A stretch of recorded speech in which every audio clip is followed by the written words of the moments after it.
Jackie fixed it. Hit the buttons, hit enough buttons.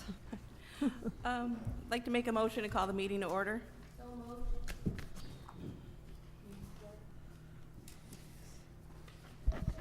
I'll support. All right, everybody say aye if you agree. Aye. Aye. All right. Aye. No. Can you hear us? I hear Check. you, but I can't. Can't hear me? I All right. Okay. All right. Okay. I will make the motion to have Kathy be the chair of the meeting. I support. Yep. All in favor? Yep. All in favor? Aye. Aye. All opposed? All opposed? Okay. All right. Roll call vote. Bellinger? Here. Dockett? Here. Zelenak? Present. Manley here. Otto? Here. Chick? Here.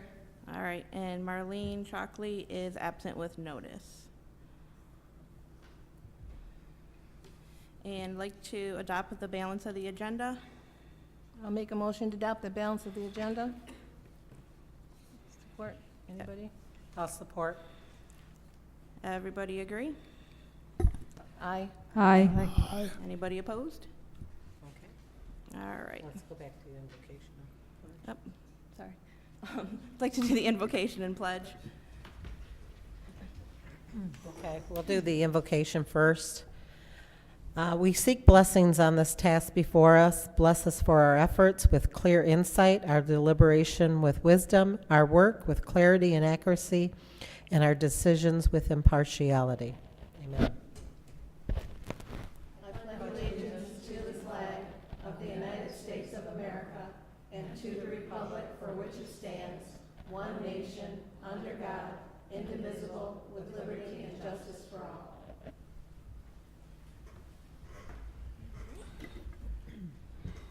I'd like to make a call to the public if anyone in the audience has anything to say. All right. Any board clarifications? Ton? Oh, Wayne?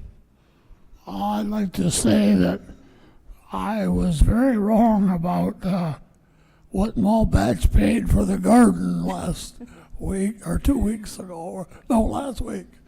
But they always paid 100, but I guess they're paying nothing now, but I don't remember them not ever paying something.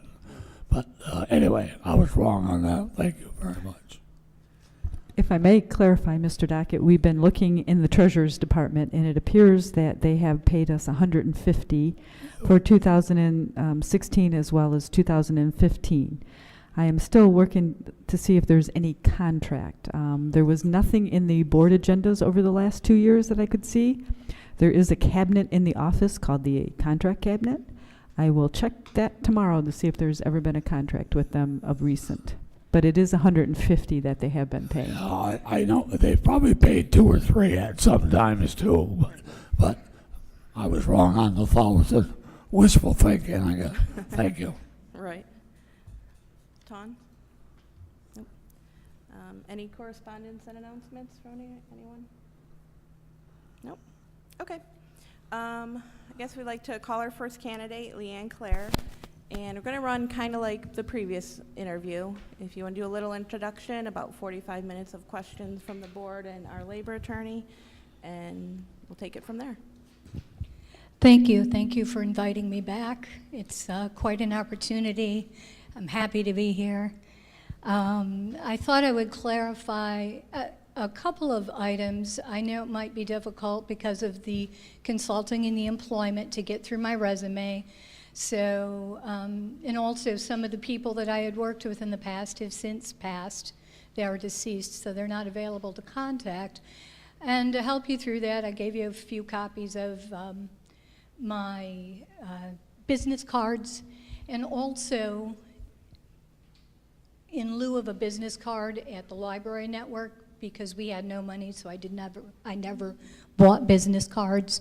Is this better, Wayne? Closer? Okay, I'll stay closer. It's hard to tell with this mic where I'm at. I have a very old letter of recommendation from that period, approximately little over 15 years ago, which demonstrates my financial ability, my willingness to research and come up with the correct answers, and my role in serving in an advisory capacity to that board that I was working with back then. So the only other item I thought I would give you a little clarification on is why I'm not working right now.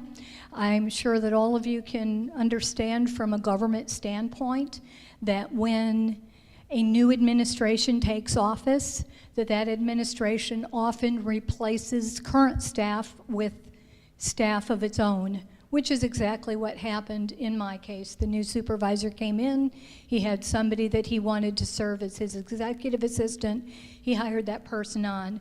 There was no place else to put me in the organization, although a couple of trustees had rallied for me to stay, as well as many of the department heads, but we were already adding a director of personnel, a human resources director, and they felt that they could not put the second position, which they had been considering, which was a finance director, into place in the same budget year, and that if that would occur, it would occur later. So I have been somewhat selective, actually quite selective, in my job application process, and one of those reasons is I am looking for a new home. I really want to be working where I know that my passion will fuel me forward, and so I ask you to consider the emotional attachment and not underestimate the emotional attachment factor in fueling good work product and passionate work product in deliberating towards your decision to find a new township manager tonight.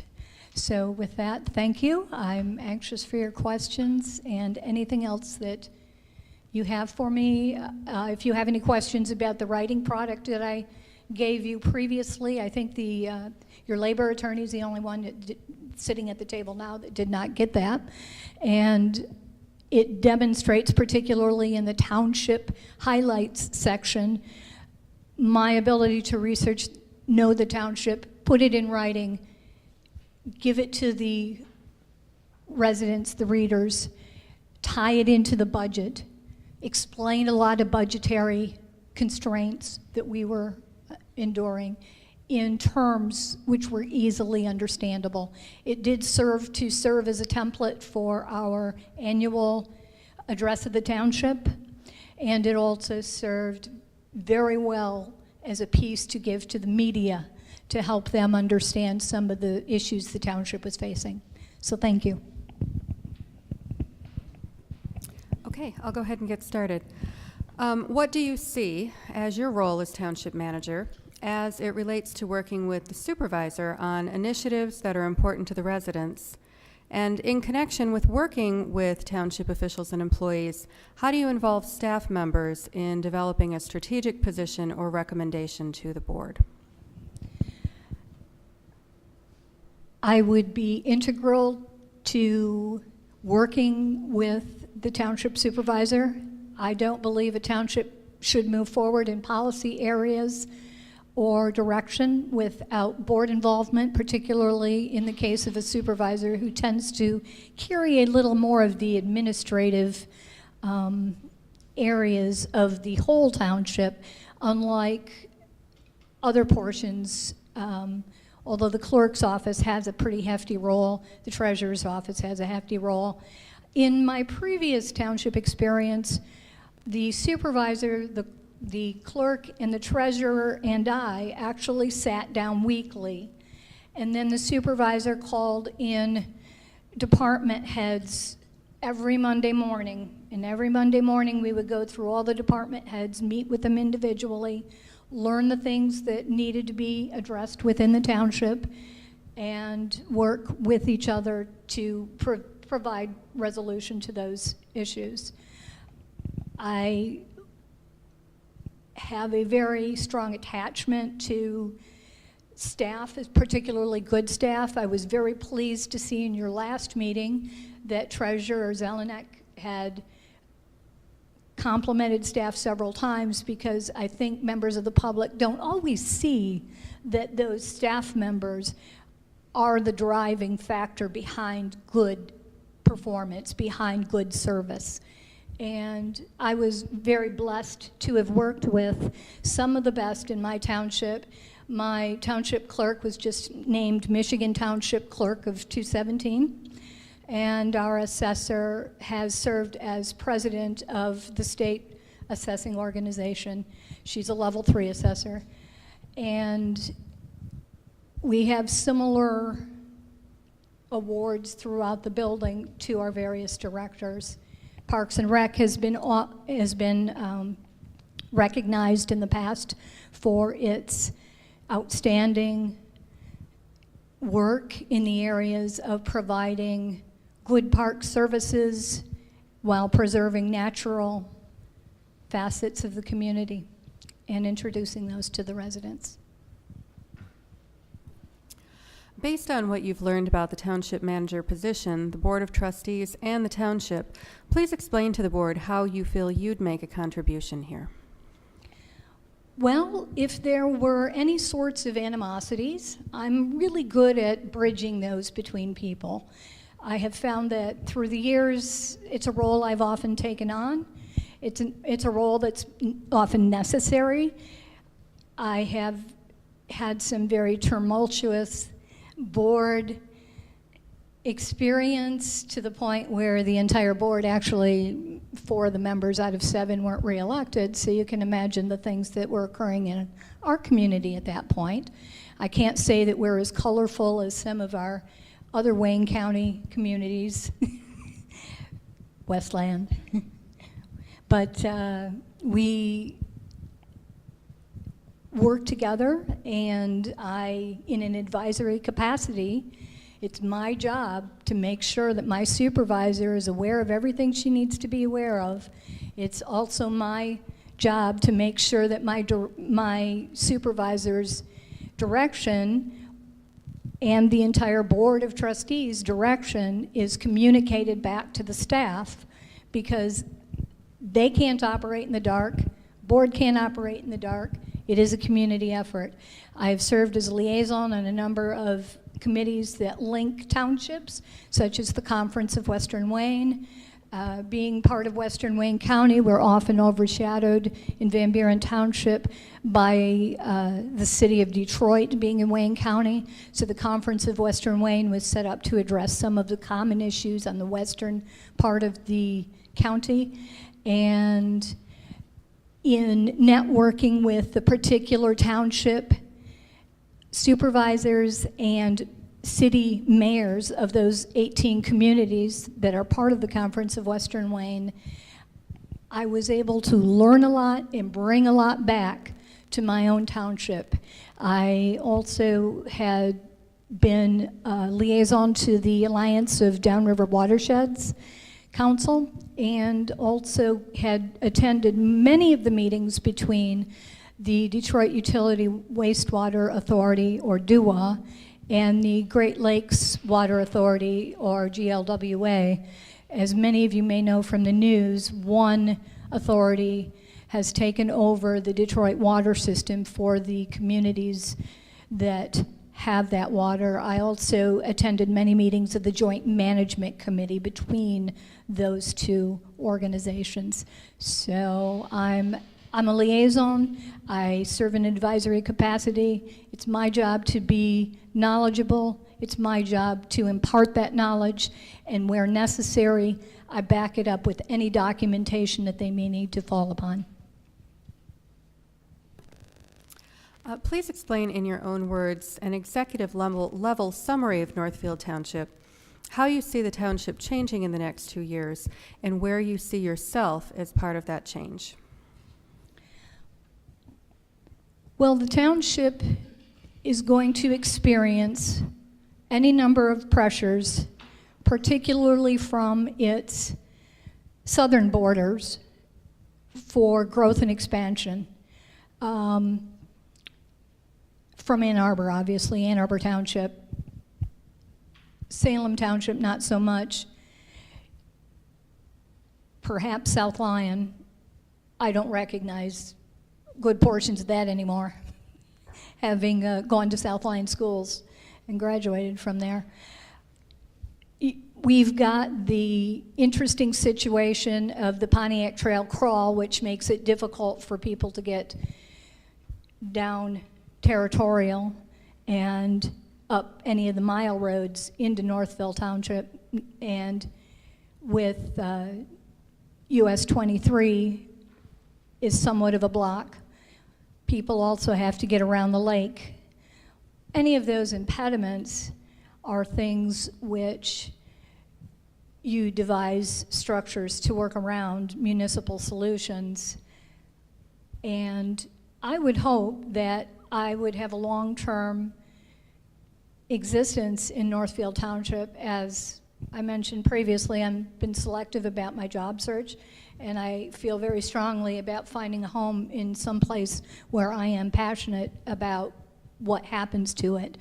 I think that one of the very nice things that's occurring is the area around the Township Preserve on the, I want to say that's the southwest border, southwest area of the township.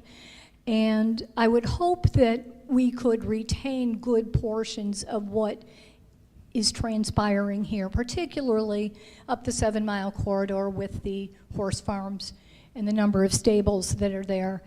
I also find it very interesting that Whitmore Lake may have been in the past few years considered more of a, quote, bedroom community, a smaller community, but reality is I believe it was back in the 40s, it was a pretty hopping place. There was a rail system that delivered passengers out to the lake, and it was the playground for a good portion of areas east of here. And part of that is Wayne County didn't have the lakes that that Washtenaw, Oakland, and Lenawee have. And so people were anxious to go out to a big lake and be there. And one of the removal of the railway contributed to the change in mostly residential areas along the beaches, and also the fact that Wayne County did impound the Huron River to make one of the larger sports lakes in the area, which is, of course, Belleville Lake and the Ford Lake corridor that extends into Washtenaw County, into the Ypsi area. So,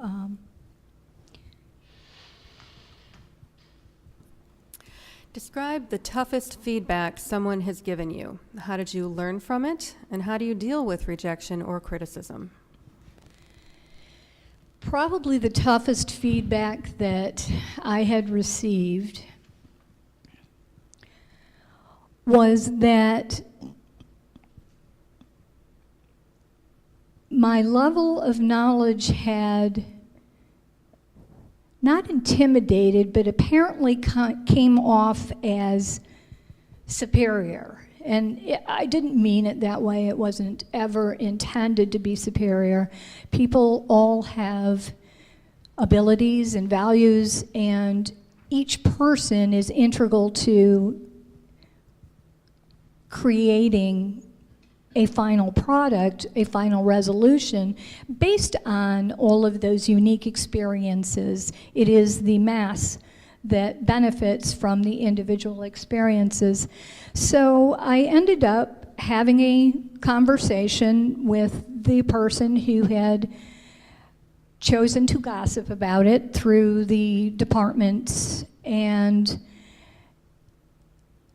I also pointed out that I had had some feedback that it was reviewed, that person's actions were reviewed rather negatively because it didn't contribute to the overall organization. It was idle gossip, it was hurtful gossip.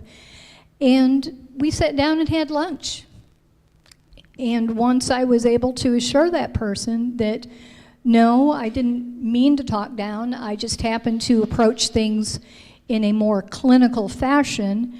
I don't always use a lot of adjectives, particularly when writing, because I write with a rather objective, non-adjective, because I feel adjectives introduce too much bias, and that's why I avoid them. And after the apology, things were far better. What approach do you take, or how do you resolve a conflict with two opposing parties or people when one is being unreasonable or contentious?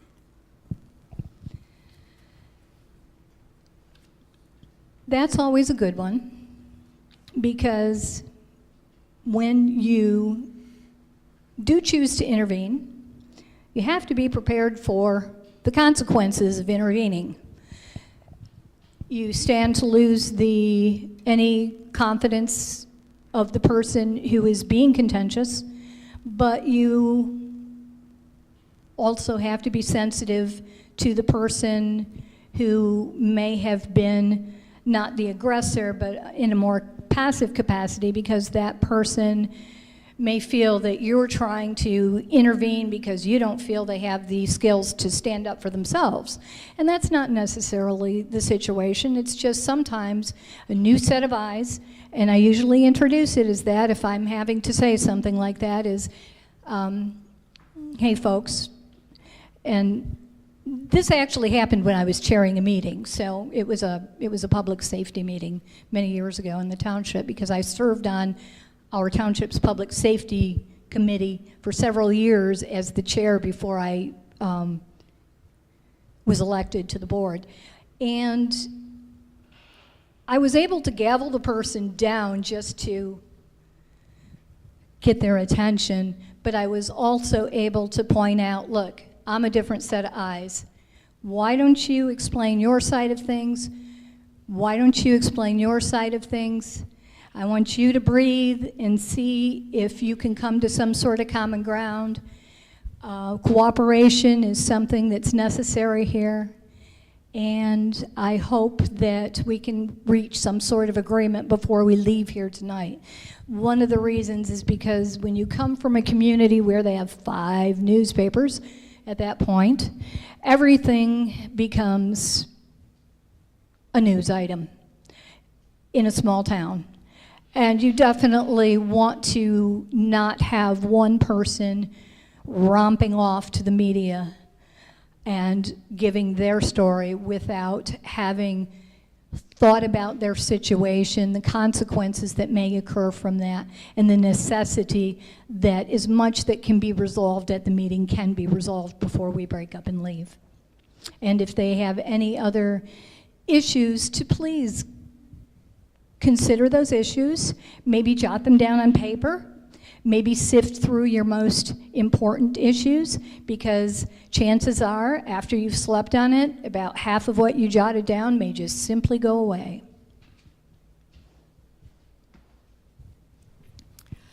Northfield Township is a diverse community. How will you manage all the different wants and needs successfully while maintaining the township's vision? Again, it's a matter of cooperation and reminding that cooperation is necessary and that communities get ahead by recognizing each other's wants and desires and abilities and input into the process. And we hope that I would be talking to that person and saying, I find your input valuable. I find your input necessary. Without your input, I may not have the full picture of where to go or where to proceed or how to proceed. So again, it's being a liaison between community and the board. And if I'm a successful liaison between the community and the board, chances are the board will get to continue, and I like the idea of a bit of stability in a board, because if you change it over every 4 years, all of a sudden, if you don't have a person in place that retains the corporate memory, that board ends up starting over, and a whole lot of the progress that was made is compromised in that situation.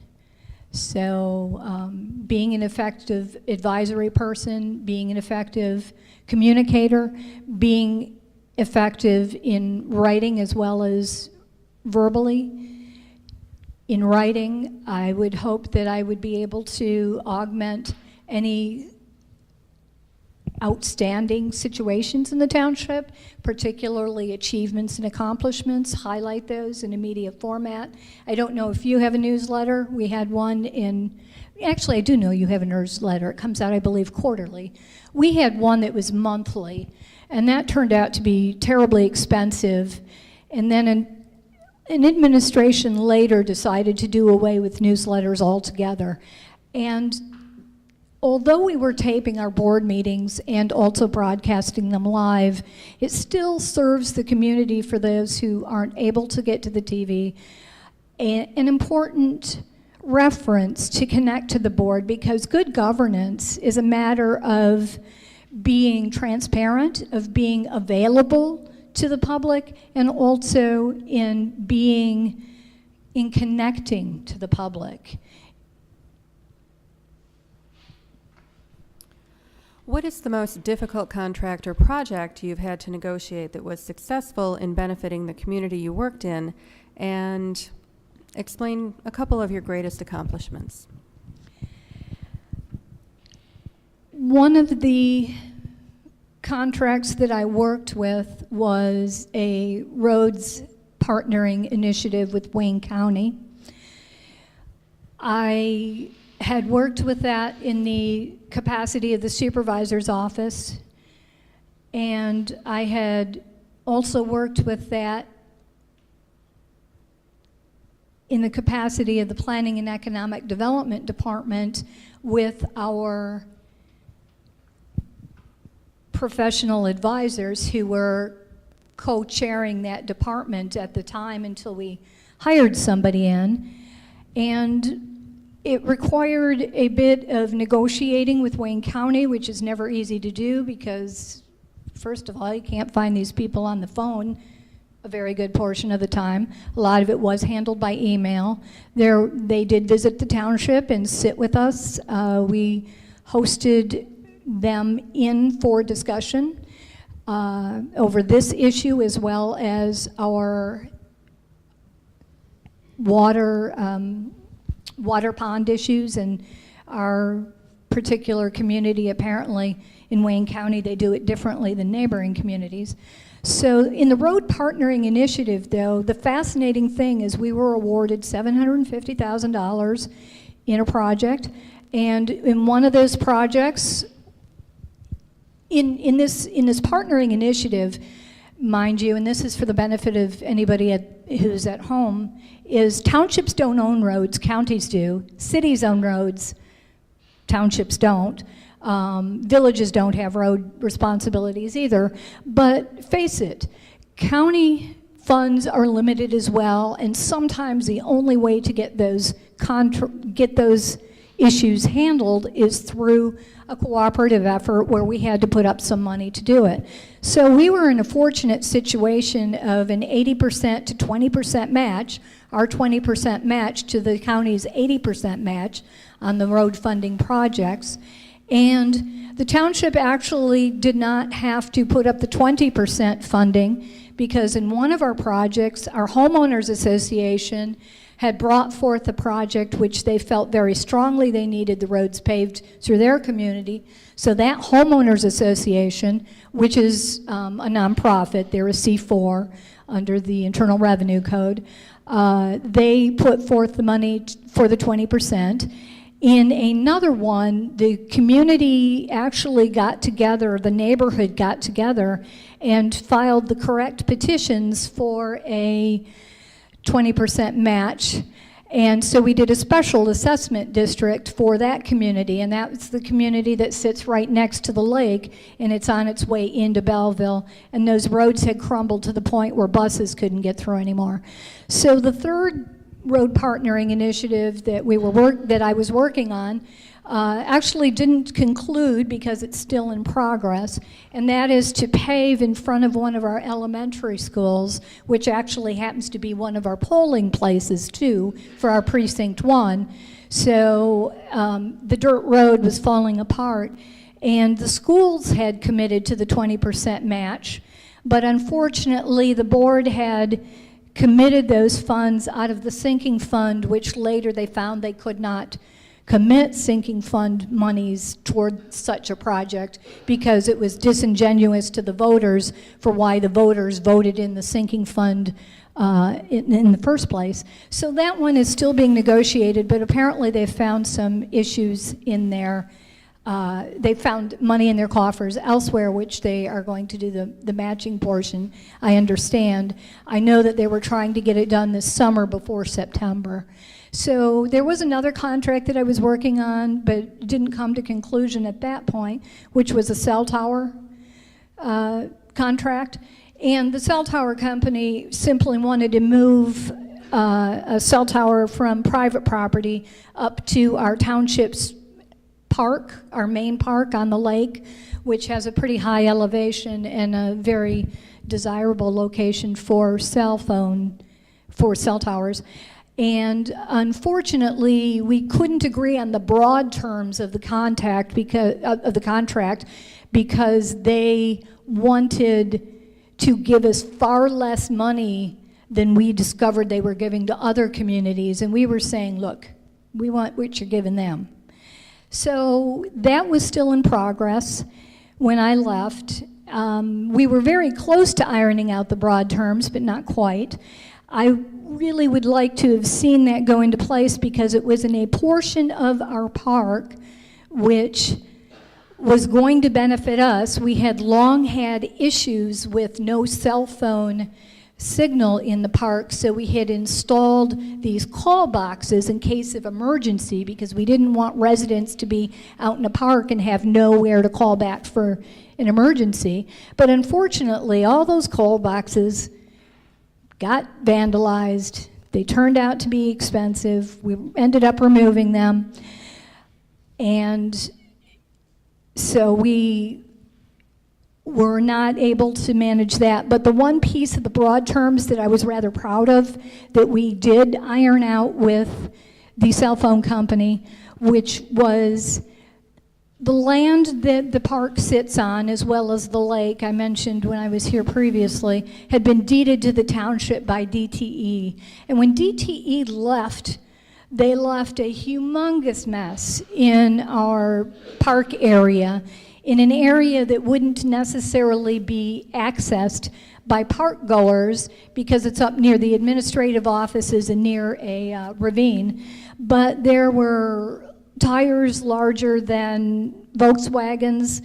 There were cement conduits that were 48 inches, 64 inches wide, and fences and old cars, and the township simply did not have the money to remediate that land. And the cell tower company had agreed that as part of the project, they would clean out the debris and remediate that section of our park. And so it was a two-prong win-win for us, I thought. I'm not sure where that's happened since then. The new administration has been spending the past 6 months, 5 months coming up to speed, and things like cell tower agreements just aren't in the forefront of their discussion right now. They're getting acclimated to the township and the other issues. My proudest contract was probably the Wright-Patterson Air Force contract. We landed, it was about $8.5 million. It was when I was working for Schlumberger's CAD/CAM division, world headquarters. We had fought long and hard for the contract. We ended up having a portion of that contract being called a pass-through, meaning that we had to employ a third-party software company, which was Oracle at the time, to handle part of the work. And it earned my group an overachievement award from Schlumberger.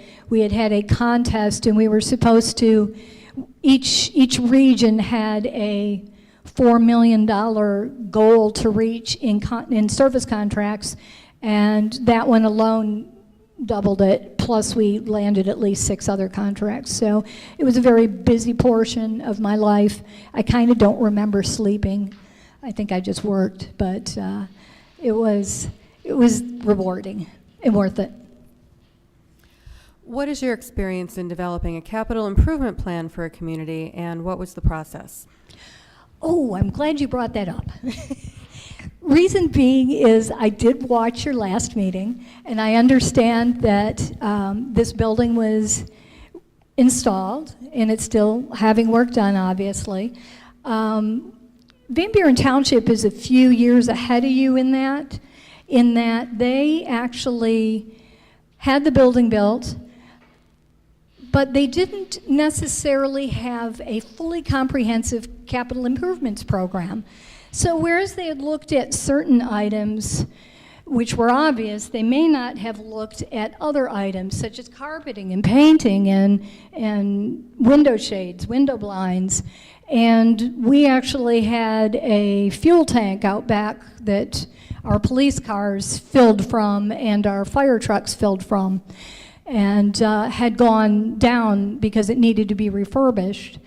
And we were very lucky. Just about, I think it was a year and a half before I got on board, a new director had come in for our public works, and we developed not only, he developed, and I was just given every step of the way the advice that, and also from the supervisor's office giving him feedback as to other things we were looking at. But he's got everything on a schedule, and I loved it so much I kept a copy of it. I hope he's not watching.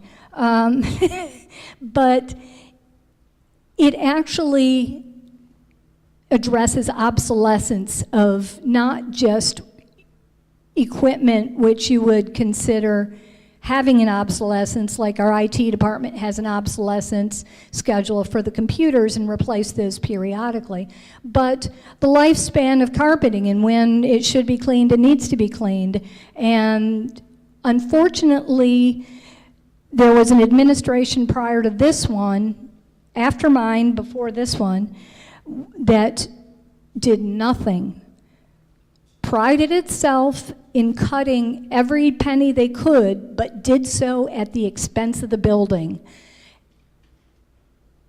The interesting thing is if some of the repairs had been made when they were scheduled, when they would have been scheduled or made sense, rather than, oh, we'll just make do, it would have been a lot less costly in the long run. So the maintenance was a cheaper option than replacement. We ended up having to replace the roof in areas, and being that it was part of the DDA district, the DDA did kick in on some of those roof repairs. The parking lot needed patched and resealed and repainted, and the DDA kicked in on part of that. But a very careful schedule had to, budget schedule had to be put into place with that. And although the township had not adopted any multi-year budget, which I would have loved to have seen happen, I projected a 3-year budget for them. The particular department director actually did budget out the time frame for when these repairs would need to occur, and what measures would be needed, whether it be maintenance or replacement. And as you can imagine, it took a lot of research to come up with the data for all of the components. The HVAC units were the most expensive. The township alarm system, we do have an alarm system, and all of our lift stations are out there waving in the waving in the wind, and the alarm company ended up having to do so much remedial work that there was a little more involved than what they had anticipated. They actually, in order to continue the contract with the township, agreed to forego the rewiring that was necessary. So a capital improvements program is far more important than people might realize on the surface. It's also necessary to make sure those necessary repairs are scheduled so you can anticipate them from a budget standpoint. And that is a document we did share with the residents, and I would hope to see that you guys get one implemented and don't have unexpected expenses. The refurbishing of the gas tank, the huge gas tank out in the parking lot, that was kind of a budget killer, as well as the HVAC unit over the supervisor's office that had to be replaced. Okay, thank you. We have about 5 minutes left for board member follow-up questions. Yes, Mr. Dockett. I'd like to know what your thoughts are in this. I happened to think about this while you were talking about the repairing the roads in this subdivision. Do you believe that all taxpayers should pay to fix roads in a subdivision? No. Okay, that was my question, because, you know, it's their subdivision, not through streets. I don't know if you want to call that a capital improvement or what, but I don't think that I should have to pay for somebody's subdivision, you know, unless there's through streets, and that's my question. Can you elaborate a little bit? You said no.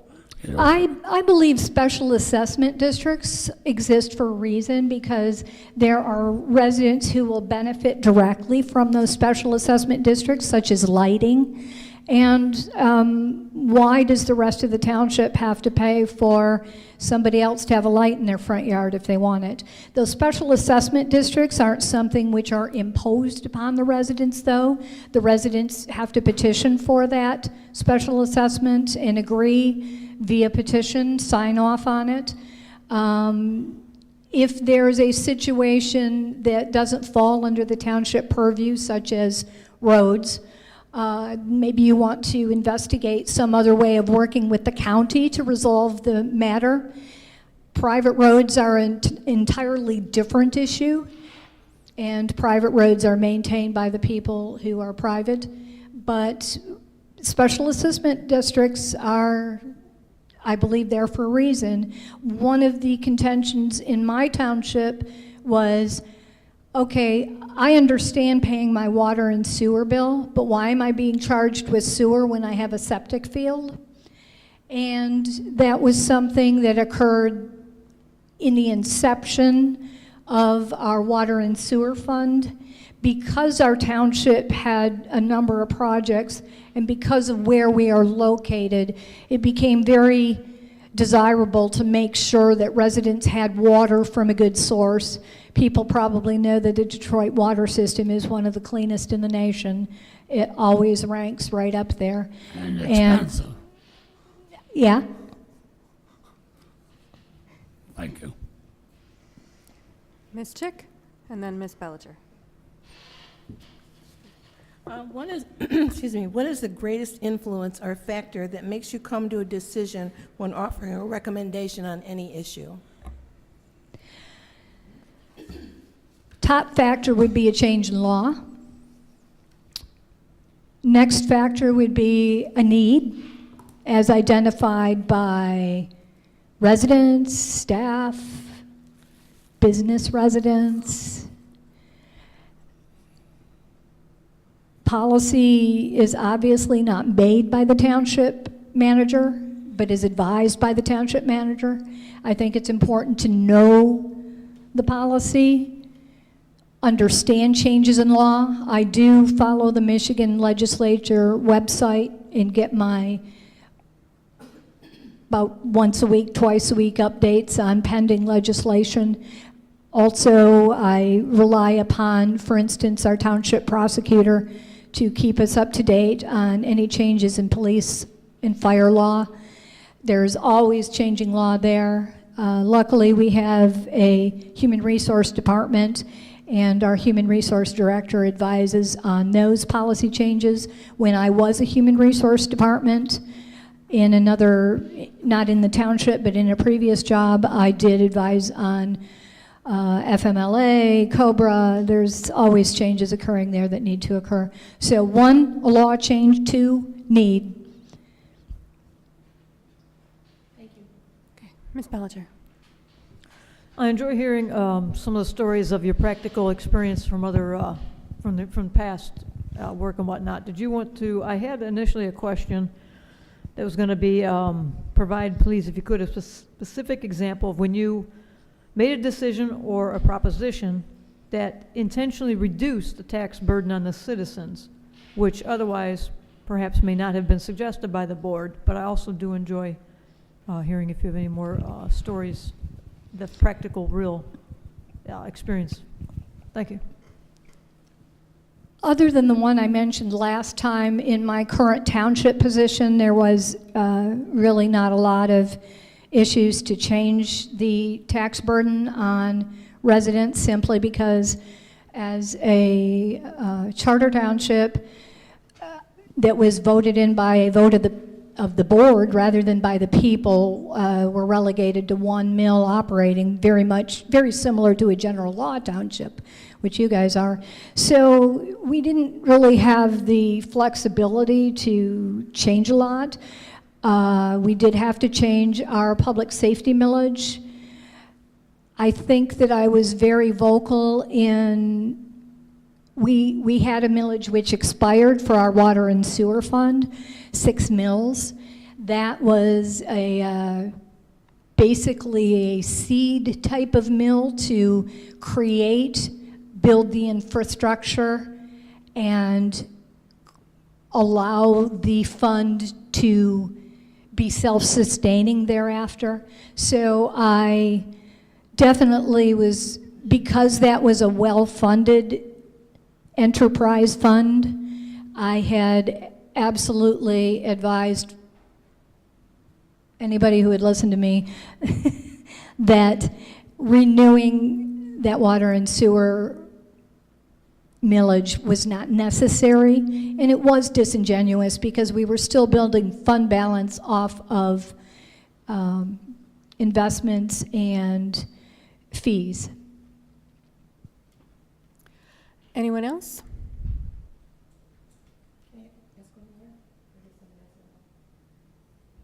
Sure. Okay, we have a little bit of time. Okay.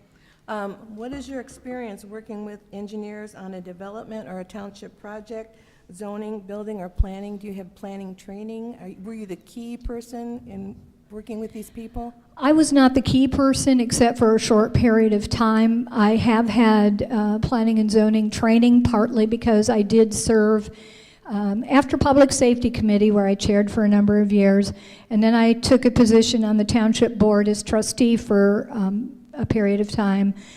After that, before I became the Township Executive Assistant to the Supervisor, I was on the, we call it the Board of Zoning Appeals rather than the Zoning Board of Appeals.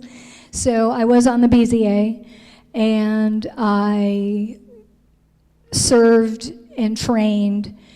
BZA is an interesting creature because it does have statutory responsibility, and the BZA can actually be sued and not the Township Board, so the decisions are very, you need to be certain in your decisions. The other thing about the BZA, which is difficult to explain to not just many of the inexperienced applicants, which are often businesses looking for zoning variances, but residents, is you can't necessarily rule with your heart on these issues because, for instance, BZA, there's a set of 4 to 7 basic premises that you have to know and rule with those premises, such as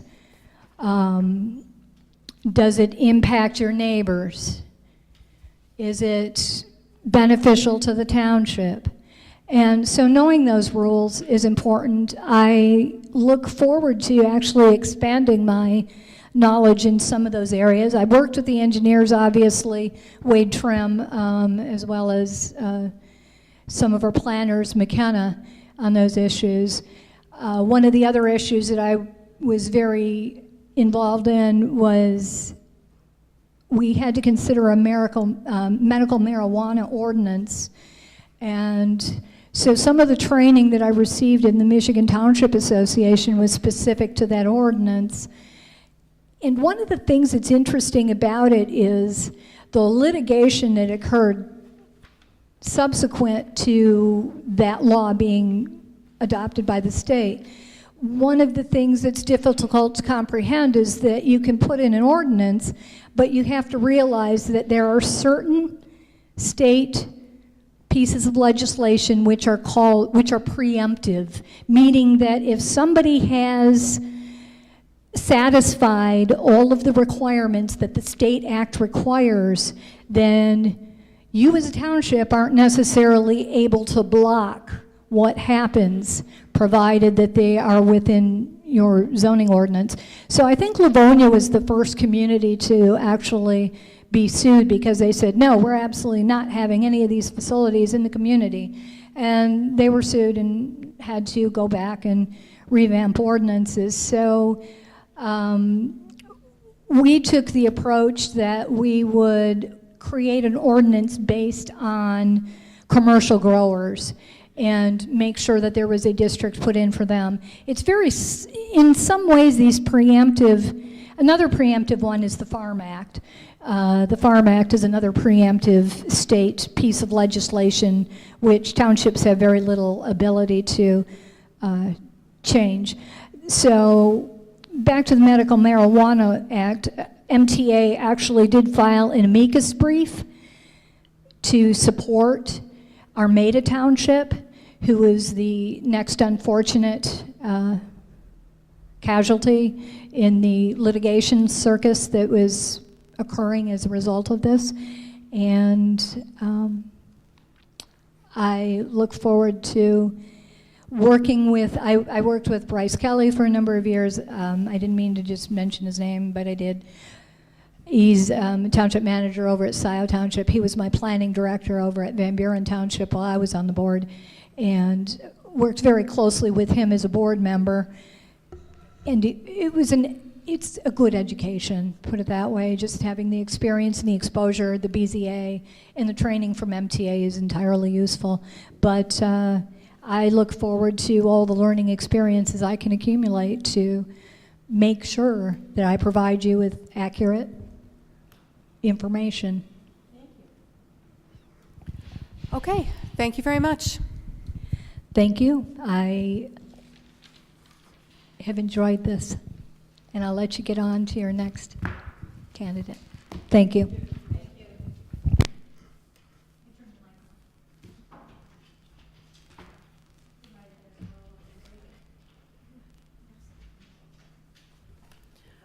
All right, 5-minute recess, and we'll go get Steven.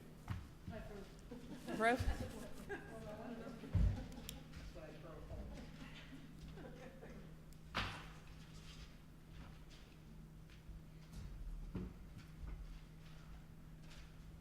Call me anytime. Thank you. And I did forget to mention there's a number of directors that I worked with who said that if somebody wants their cell phone number, they'd love to speak to you directly. Any one of you, not just a representative. Thank you. One of those is my director of public safety. It's something I know a lot about. And I asked him if he would make his cell phone number available to the trustees, treasurers, if you want to. Awesome. He sent it back. Yes. Exclamation mark. So, thank you. Trustee? Appreciate that.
All right, I'd like to call the meeting back to order and welcome Stephen.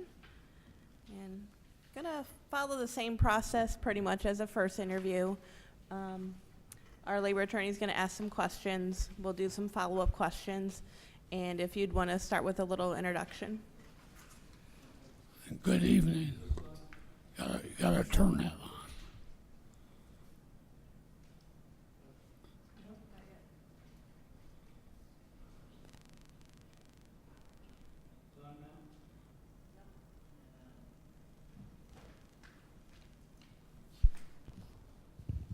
Now? Yes, there, okay. Was that a test?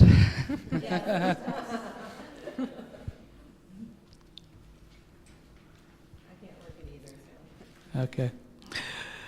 Well, first off, I appreciate you inviting me back. It's an honor to be with you again, and a real encouragement to be picked to come again. So often you don't know what's going to happen, and so it's a boost to my morale just being invited back again, regardless of what happens. I appreciate being here. I've had a chance to review more information about your community since the last time I was here, and I still am very interested in the position. And I think that my background experience would work well with a number of the programs that you're working on, such as the lakefront downtown development and some of the other programs that you're involved in. In the 40 years I've been in the business, I've encountered just about everything, and so I think I could bring some good ideas to the community, but with tempered by your better knowledge of what the local conditions are. So as a team, I think we could do lots together. Thank you. Okay. What do you see as your role as Township Manager as it relates to working with the supervisor on initiatives that are important to the residents, and in connection with working with Township officials and employees generally, how do you involve staff members in developing a strategic position or recommendation to the board?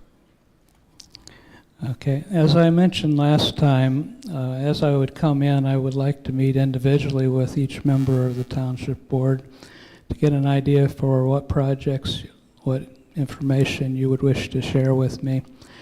In terms of the supervisor, I think being that it is a chairperson for your committee, I would look highly to her about what items were of value.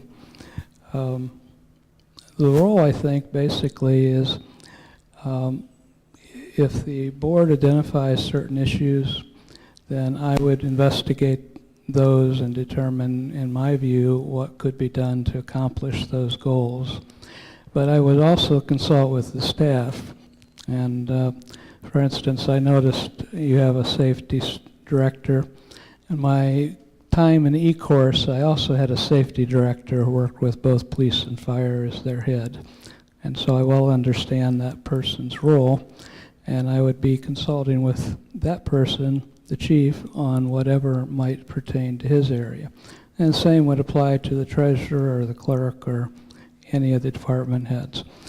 I've also had a great deal of experience with wastewater treatment plant programs and sewers and that type of thing. And again, I would be consulting with your local operators as well as your consultants. I did read part of the plan that you had developed for that. So that's the way I see it, that it's a team.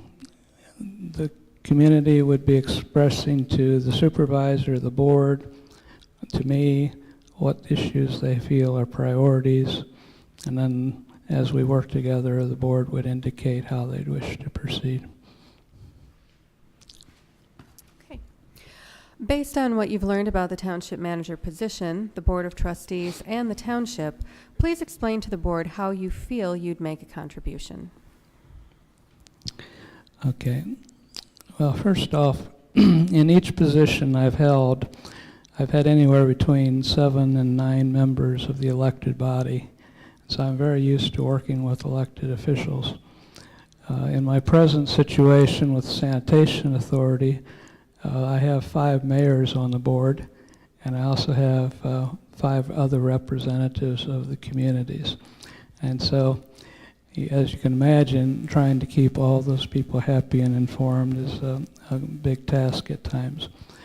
And sometimes the communities aren't in agreement, similar to what members of the board might not be. But again, I think it's a matter of building trust with you, that you realize I respect you and your position, your role, and at the same time you develop trust in my knowledge and ability and information I might have from my past background.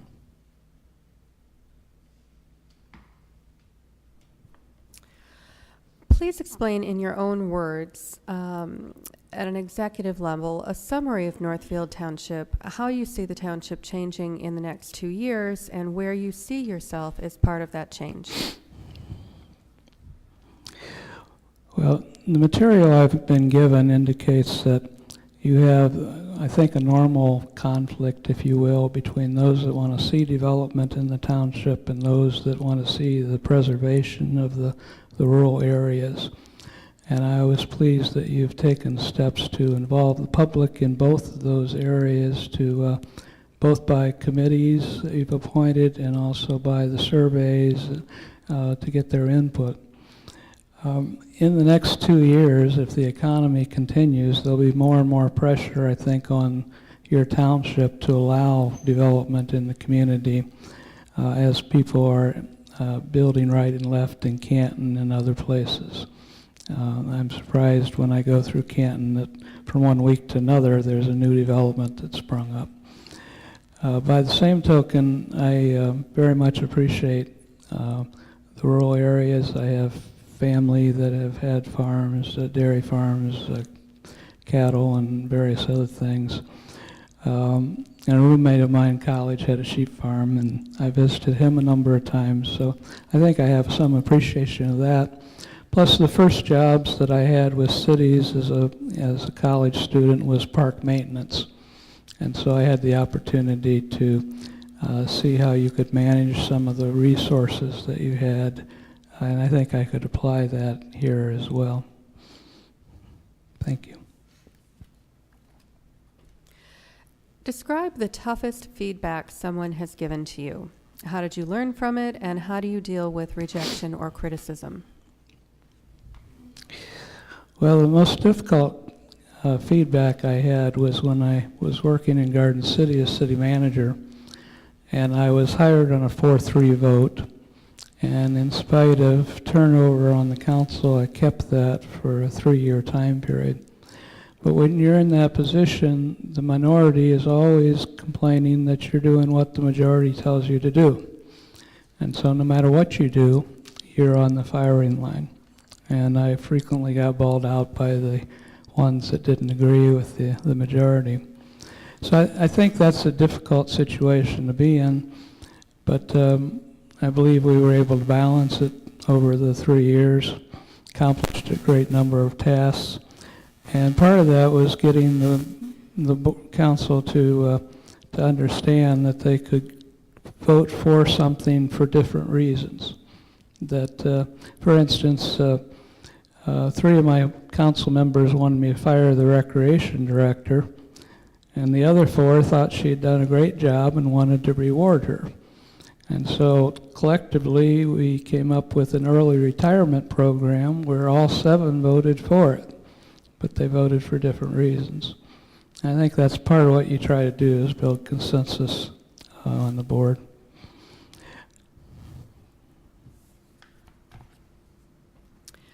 What approach do you take, or how do you resolve a conflict with 2 opposing parties or people when one is being unreasonable or contentious?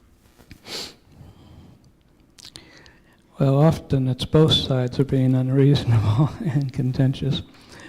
A lot of times you need to get to the bottom of what their concerns are. You may not fully understand from what they're saying what they're really concerned about. They may be talking out here in what I would consider left field about something that really isn't the root of the problem. And so you need to identify that. And then I think you respectively meet with the different groups to try to figure out in more detail what could be done and see if there's any way you can build bridges between the 2. And that's true whether it's a group of citizens or management and labor in a union contract situation or dealing with state and federal officials. You may, in any of those situations, be involved in 2 groups that have conflicting views. So I think just 1, listening, 2, making sure you knew where they were coming from, and 3, trying to throw out ways in which you can reach a consensus by trying to satisfy the issue. Northfield Township is a diverse community. How will you manage all the different wants and needs successfully while maintaining the township's vision?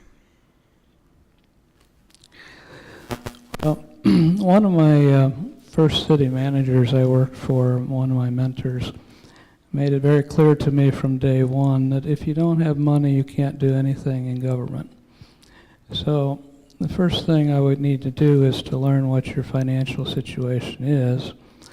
And then as people are approaching us about what they would like to see happen, part of that is identifying whether the resources are available and whether or not you can address them.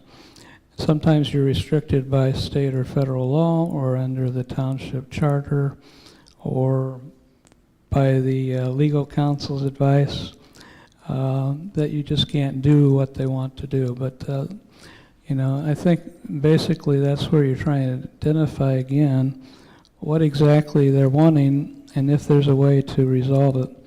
As an example, in a business that was in Geneva, New York, the city had rerouted a state highway, and ever since it was put in, this one businessman kept having his basement flooded, and as a result he kept losing inventory, and he kept complaining to the city and nobody seemed to address it, and definitely the city manager didn't.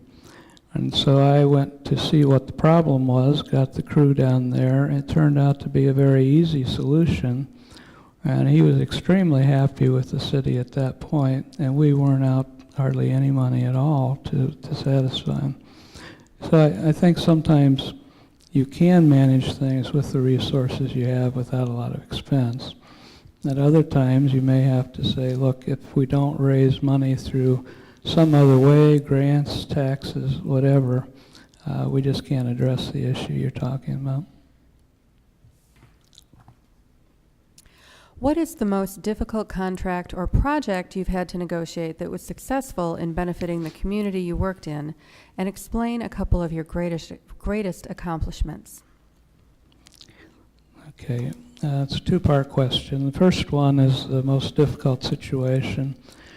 When I was city manager in Garden City, I was also serving on the board of my present organization, the Central Wayne County Sanitation Authority. We operated a waste incinerator, which meant you burnt the garbage that went up in the air or into the ground or whatever, but nothing was constructively done with it. The federal government was saying we had to put additional air pollution equipment, $10 million worth, and the communities could not afford that. But if we tore it down, we were looking at the cost of demolition and closure of the landfill and a lot of other things. So we ended up having a private company out of Baltimore approach us about taking it from an incinerator to a waste-to-energy plant. And after many years of negotiation, they were able to go through the Michigan Strategic Fund to get some bond money and invest their own money, and it turned out to be a $105 million project where they tore half the plant down, rebuilt it where it generated electric power sufficient for 10,000 homes. Now, I spent a lot of time as a member of the board going through the negotiations on the contract because we wanted to make absolutely sure that if it didn't work, that it would not come back on my 5 cities. And unfortunately, about a year before they went bankrupt, the board and I could see definitely that was going to happen. We brought in a bankruptcy attorney to advise us on the intricacies of how to deal with the bankruptcy court. We ended up, when they went bankrupt and they closed us down, they gave us 4 hours notice that we had to take the garbage somewhere else, which we had made arrangements to do. And then going through the bankruptcy process, we were able to negotiate with Waste Management to buy the private organization's assets out of the bankruptcy court, buy our interest out of the bankruptcy court. And so that gave us $3 million that we didn't have before. Then we talked with the bankruptcy court about the damages it caused. And we were holding about $1 million of their funds, and the bankruptcy court agreed to let us keep that as part of the damage. And then Waste Management told us that we were welcome to take the proceeds of the online auction, that they were not interested in that, and that wasn't why they bought it. And that turned out to be another $550,000. And then when they put in their bid to the bankruptcy court, they put a provision in that $300,000 of their offer would go into an escrow account in case there were environmental issues that came up. And as we got into it, we were able to identify $200,000. Waste Management took their attorney fees, and we netted about $192,000 out of that. And then ultimately, after we tore it down and we recycled 95 to 99% of the building contents, got an award out of the Michigan Recycling Coalition for that one. We were able to then sell the property to the city that was located in for $1 million. And so over time, we were able to lower the rate to our communities for the tipping fee. We were able to restore $4.2 million to be divided among the communities.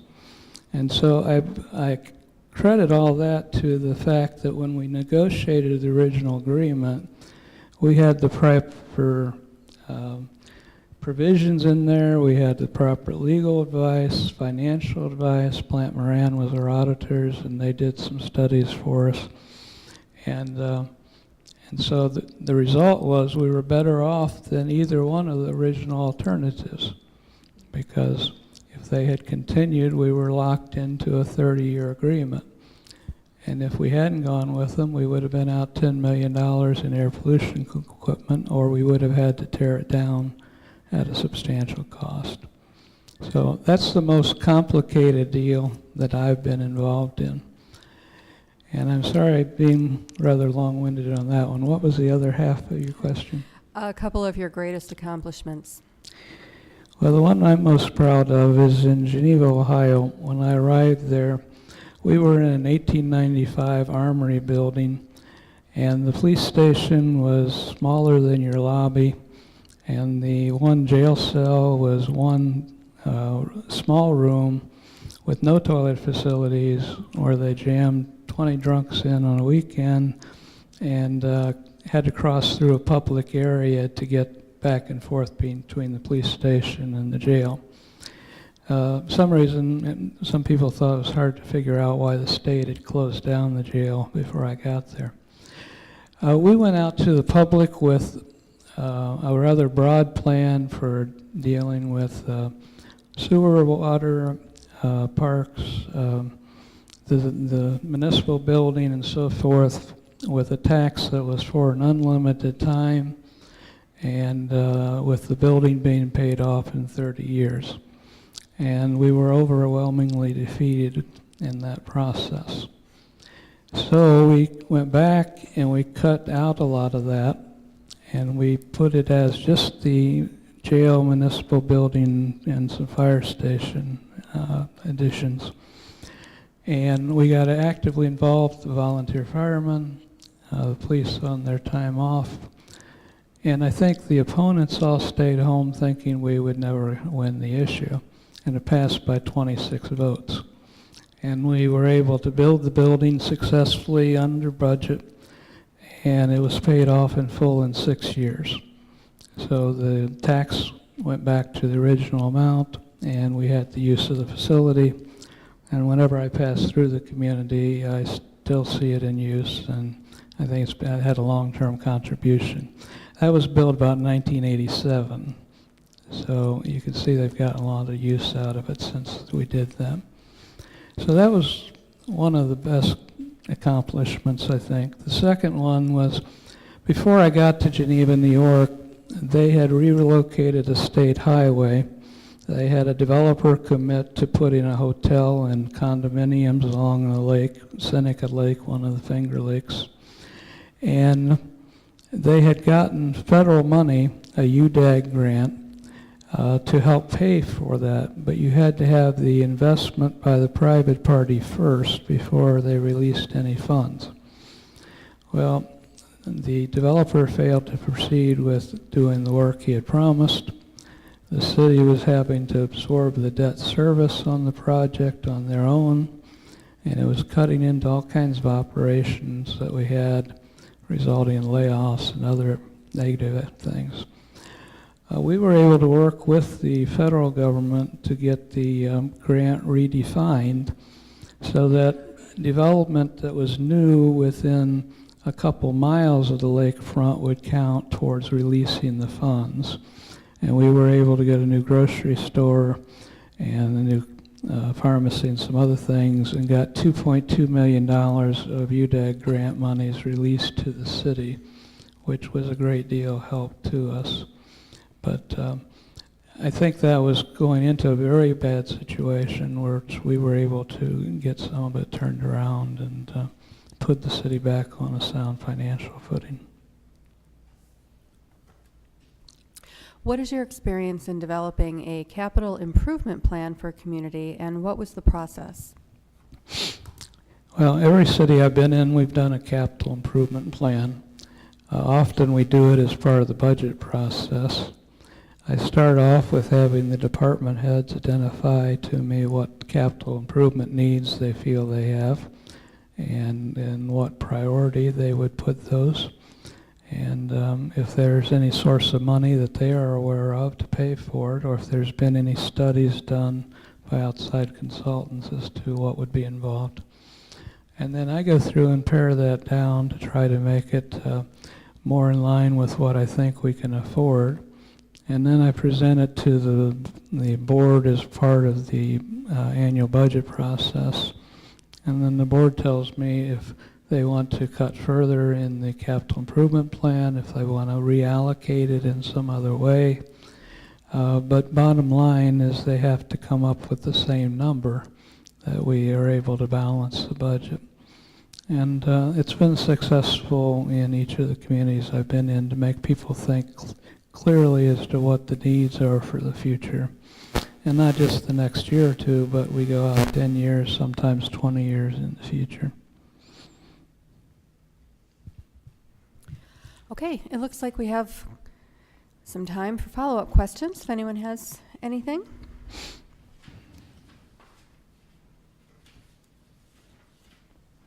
Oh, yes, Ms. Otto. The Township Board had a retreat early on when we became a new board, and we made a list of priorities. How would you, at this point, the priorities we haven't gone anywhere with the priorities or an action plan or anything, but how would you help the board to move forward on the priorities and help the board to execute those priorities?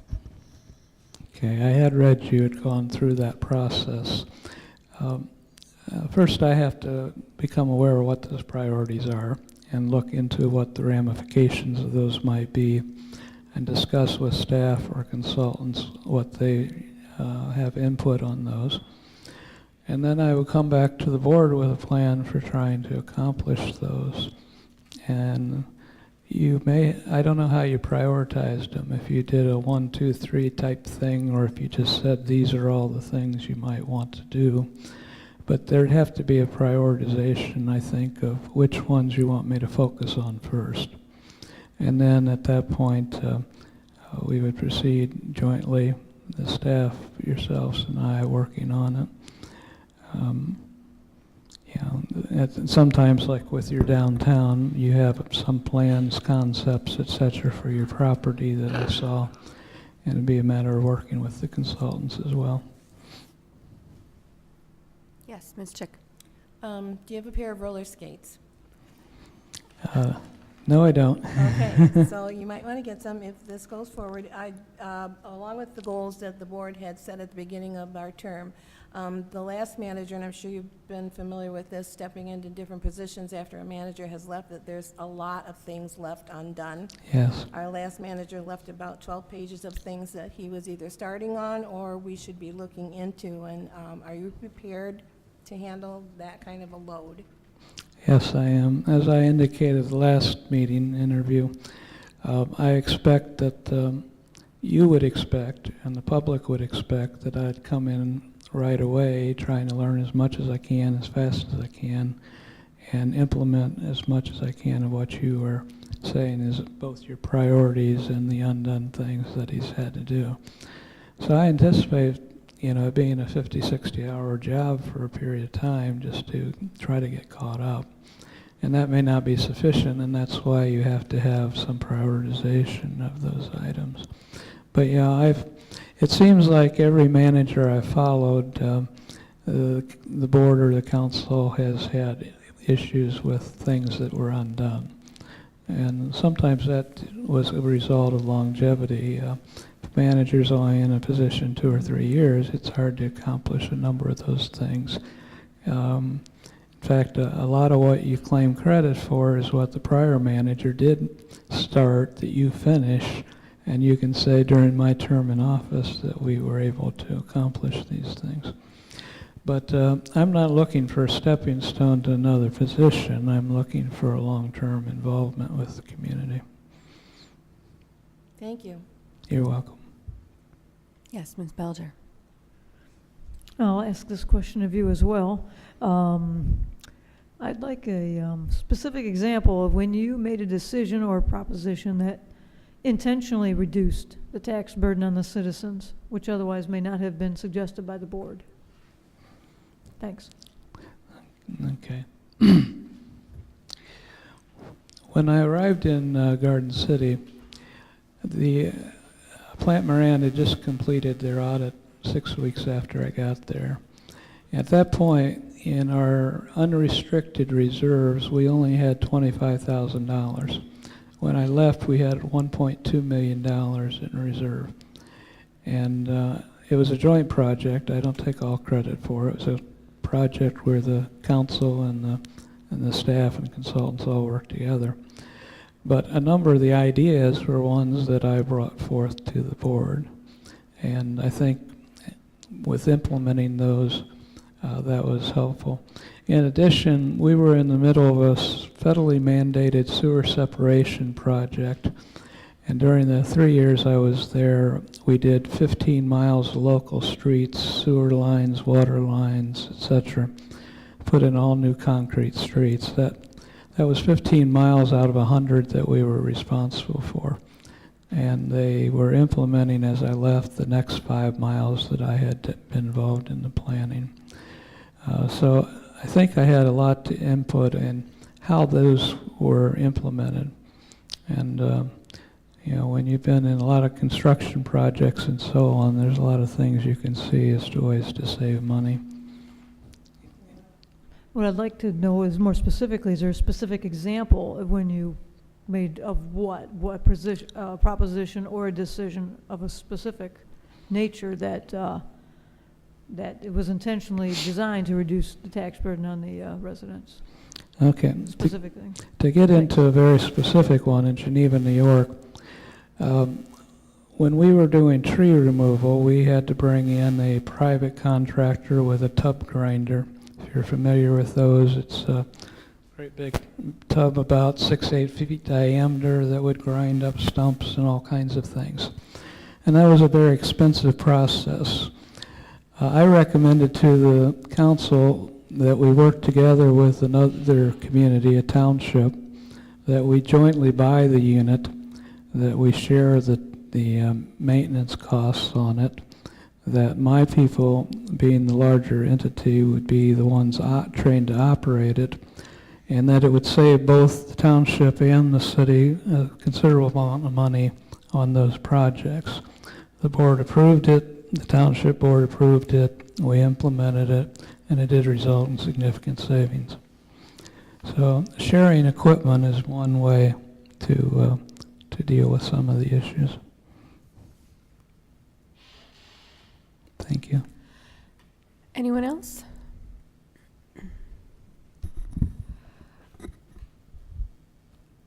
I'll go.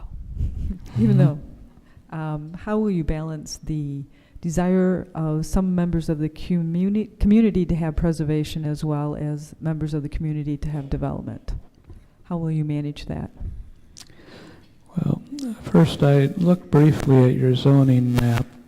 You've already identified areas for commercial industrial development. I did note on your website you had a line for available property, but it wasn't anything listed. It said that was a future item that would be presented. But you have to identify what you already have, and I think you channel incoming development to those areas that are zoned for that particular purpose. So that's one aspect of it. It may be that there are other areas should be rezoned either way, either preservation or for development. And you know, I think a lot of the questionnaires that you had done, particularly with your downtown piece of property, was a way of getting involvement from the community as what their thoughts were. I'm not one that believes in development for development's sake, and quite often people overlook the fact that new development can cost you more money than the taxes that are generated. For instance, residential developments, historically, you provide water, sewer, and police, and various other services. I started to say street improvements and so on, but I understand that doesn't directly fall under you. But yeah, you may end up having, I'm sorry if there's feedback, you may end up having something come in that you know, you may think will generate a huge amount of extra revenue. That does exactly the opposite. And that's part of what the staff would need to do, is to be able to evaluate that. I don't think even the development people in the communities who support that would want to take a loss on a development. On the other hand, what makes your community attractive to other organizations or developers and so on is the fact that you do have so much undeveloped property. You have nature preserves, you've got farmland, a lot of different things that are already here. And if you use all that up, it's not going to help you in the long term with attracting the type of industry that you want to have. When I looked at the information in the book, I didn't go by it, but you had a couple industrial properties, but there were also other vacant properties within the industrial development. When I went to Constantine, Michigan, in the west part of the state, population 1,700, they had an industrial park with a GM plant, an Owen, Illinois plant, and a lot of vacant land, but they had the infrastructure there that they had invested a lot of money in, streets and sewers and so forth. And so part of what I was doing was trying to attract new industry to it. At the same time, we were trying to preserve industry. And Owen, Illinois, at that time was making baby food jar lids at our factory. And that wasn't productive for them. And they were trying to retool, and they needed a tax break. And we worked with them and were able to identify how they could purchase $6.5 million of new equipment that they needed to manufacture a new product. And at the same time, the community would ultimately see a tax benefit, but in the short term, it would give them the incentive to do it. And every one of you see the result, because it was when they came out with these plastic caps for all the water bottles and pop and so forth. As far as I know, that's the first plant where they produced those. And so you all were benefited by the project that we were successful in doing. But if we hadn't been able to help them retool, they would have closed, we would have had a vacant building, and it would have been much more difficult to bring somebody new in than keep what we already had.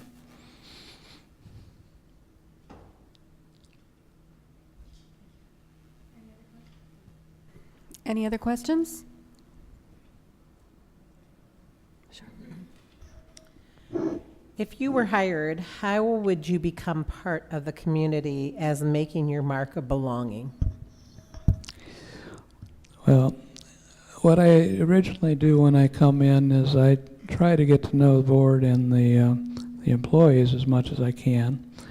But I also make a point of visiting a lot of the downtown and other businesses. And quite often they're surprised that I'm the first manager in the community that bothered to come by and introduce himself when he came in. I also get involved if it's available. I noticed you had a Kiwanis sign. For many years I was in Rotary, but I'm not now. But those were two kind of friendly rivalries. But that might be a way to get involved too, because I found in each community a lot of your business, industrial leaders, church leaders, educational leaders were involved in those kind of organizations. So that was a good way of doing it. And then I think in terms of cooperation, I understand you have 4 school districts, so it takes me a little more time to get acquainted because of the many. But in each community, I've gotten well acquainted with the superintendent of schools, and we've identified ways in which we could work together on project. And as an example of that, in Garden City, although there were some people who didn't like what happened, when we were doing the sewer separation project, there was a need for new soccer fields at the high school. The school system had no money to bring any sort of fill in to make it to the right elevations.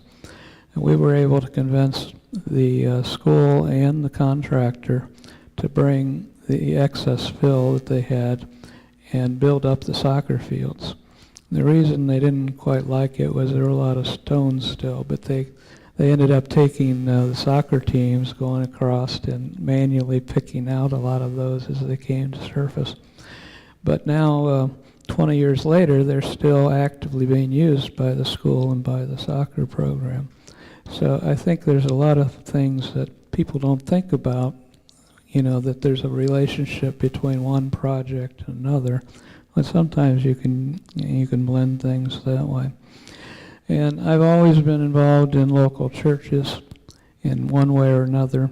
I don't know if you have a ministerial association, but if you do, I usually go to visit those ministers. But I've also, you know, I'll drop in on a prayer meeting or Sunday service or other things just to get to know people.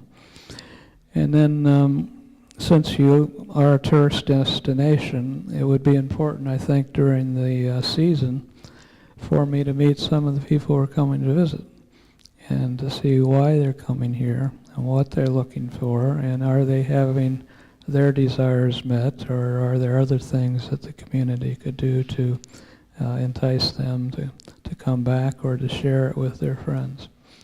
So it's just you can't go one direction. You have to do a lot of different things to become part of the community. Okay, anyone else? Okay, all right, well, thank you very much. Thank you. I appreciate, again, the offer to come back and see you all again. Whatever you decide, I wish you all the best. Thank you.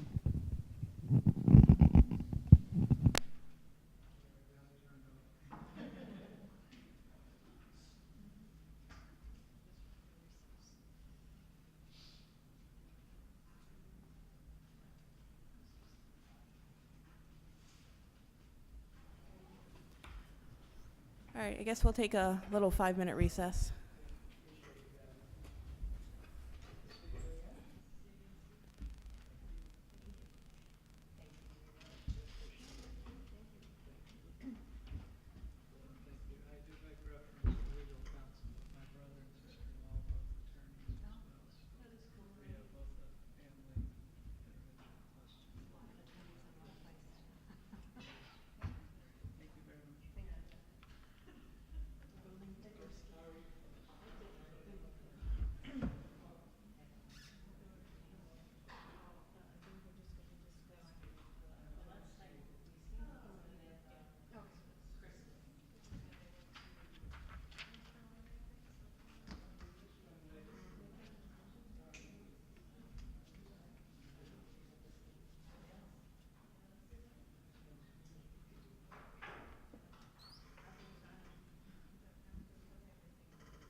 Okay, I guess everyone's back. I'd like to open the second call to the public.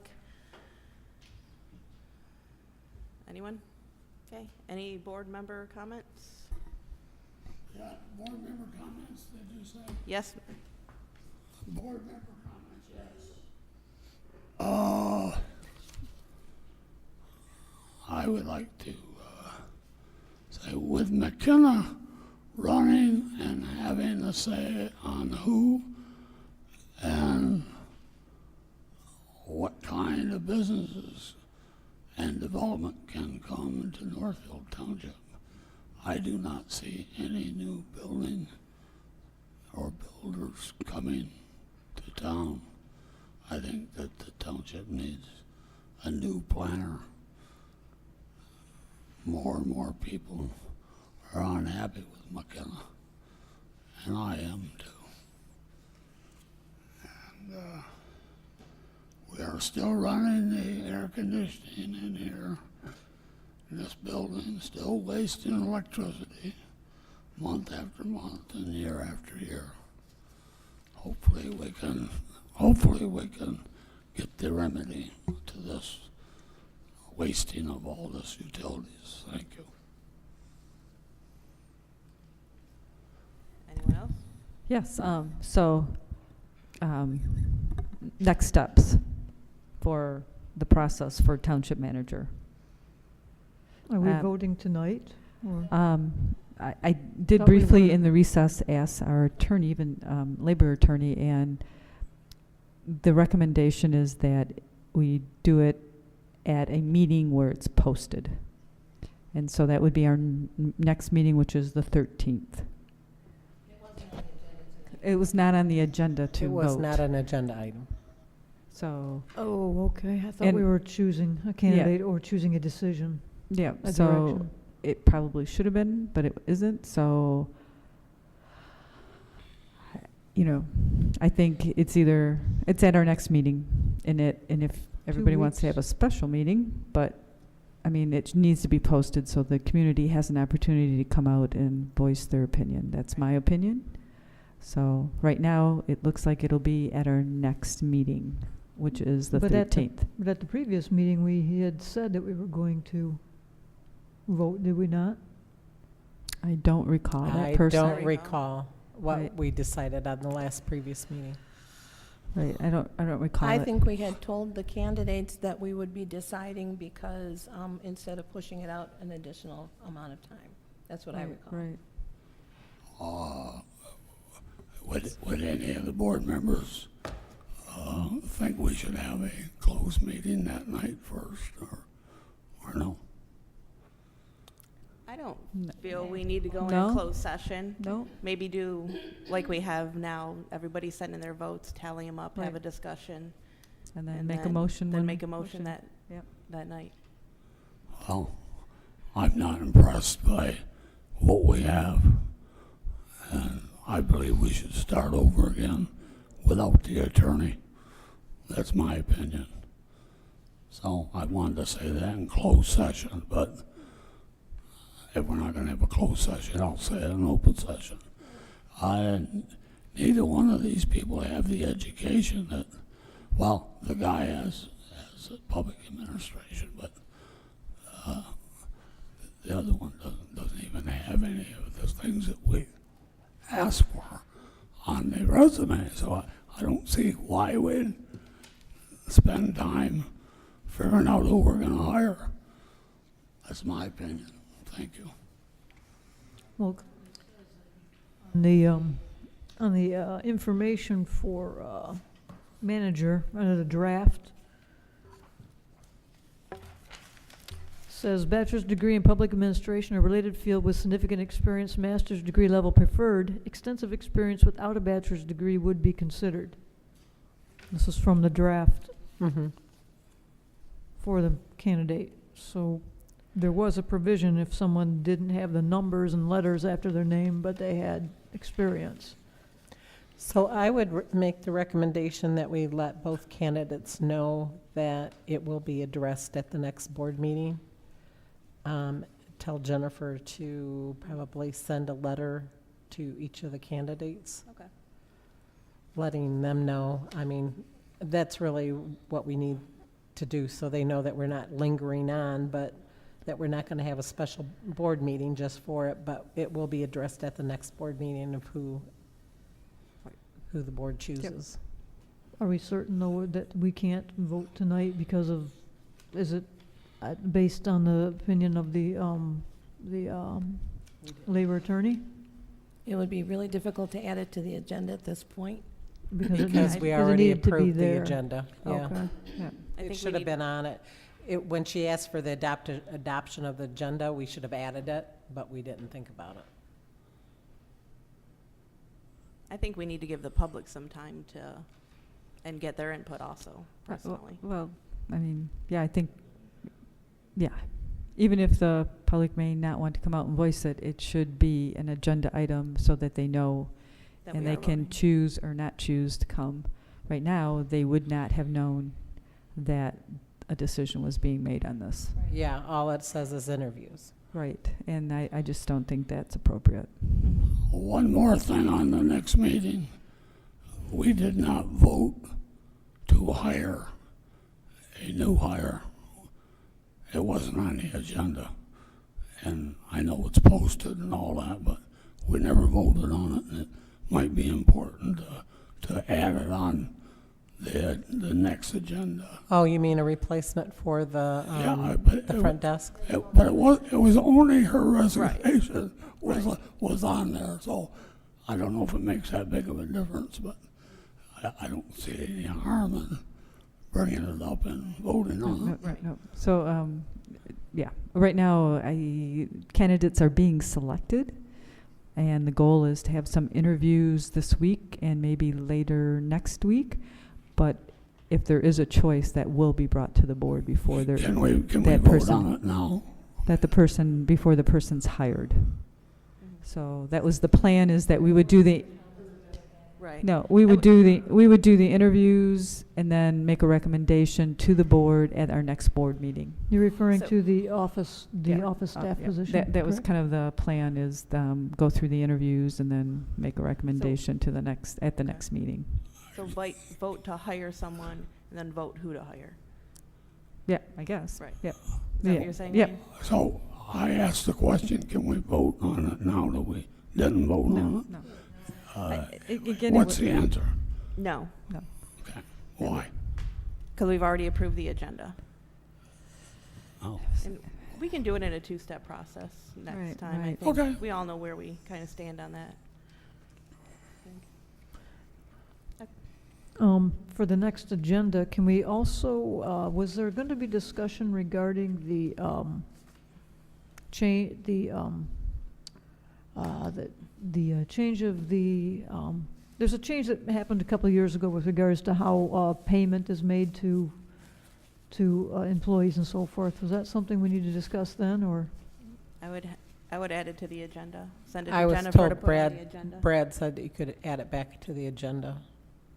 Okay, Just send it to Jennifer to add it. okay. Yep. Thank you.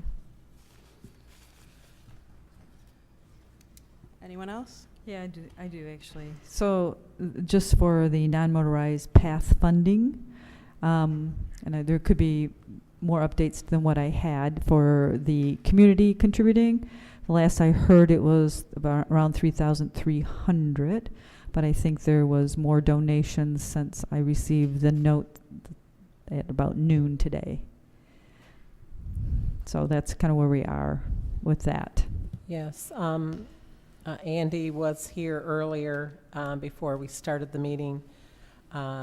He still has 2,830 to collect, to go on the Okay. fundraising. So he's over the halfway mark. Thanks. Anyone else? That doesn't for me, thanks.